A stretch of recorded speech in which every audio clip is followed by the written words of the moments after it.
அடுத்தது நம்ம புதினா கொத்தமல்லி சேர்த்துக்கலாம். தக்காளி போட்டிருக்கேன், வதங்கிக்கிட்டு இருக்கு. புதினாவை சேர்த்துக்குவோம். புதினாவும் கொத்தமல்லி சேர்த்துக்குவோம்.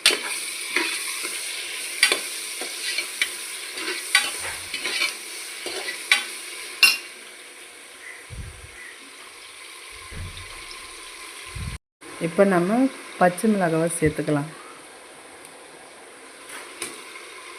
பச்சை மிளகாய் நான் 5 பச்சை மிளகாய் போட்டிருக்கேன்.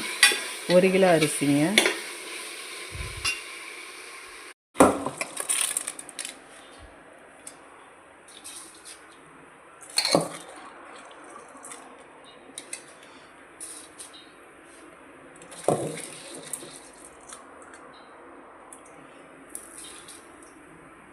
ரெண்டாவது விசில் வந்துருச்சுங்க. இன்னும் ஒரு விசில் வரட்டும். பூண்டு தேங்காய் சாதத்துக்கு தொக்கு செய்ய போகிறோங்க. முட்டை தொக்கு தாங்க செய்ய போகிறோம். வாங்க வீடியோக்குள்ளே போகலாம். நம்ம ஸ்டவ் ஆன் பண்ணிவிட்டு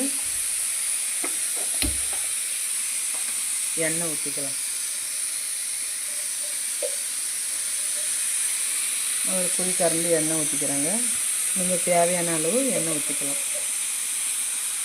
இப்போ நல்லா வெங்காயம் வதங்கிடுச்சுங்க. அதில் நம்ம 1/2 ஸ்பூன் இஞ்சி பூண்டு பேஸ்ட்டு போட்டுக்கலாம். முட்டை தொக்கு நல்லா டேஸ்ட்டாக இருக்கும்.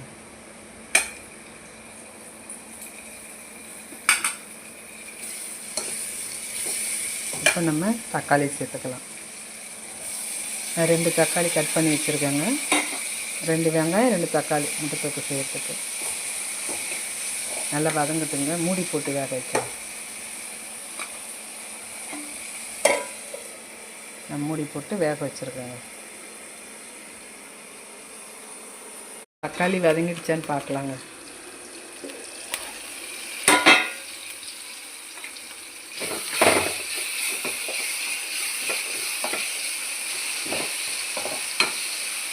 வதங்கிட்டுருக்குங்க. இன்னும் கொஞ்சம் நேரம் வதங்கட்டும். அடுத்து நம்ம மிளகாத்தூள் சேர்த்துக்கலாங்க.